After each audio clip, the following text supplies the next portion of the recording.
bury over a U.S. government shutdown, fearing it could trim economic growth. Adding fuel to the fire, the October 17 deadline to raise the U.S. debt ceiling is looming. Failure to meet the deadline means the unprecedented risk of debt default, putting the U.S. in the company of countries like Angola and Greece.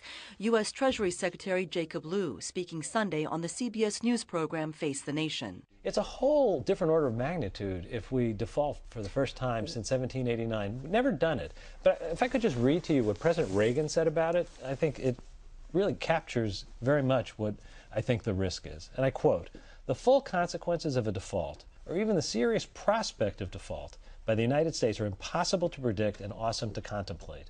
Denigration of the full faith and credit of the United States would have substantial effects on the domestic financial markets and on the value of the dollar and exchange markets." Why would anyone take a risk with those kinds of consequences when it's really just a question of letting a majority vote? Default would be nothing short of catastrophic, the Treasury says. The U.S. is the issuer of the world's reserve currency. Its interest rates form the global benchmark. So while investors have been selling stocks as a precaution, many are hopeful a deal will be struck.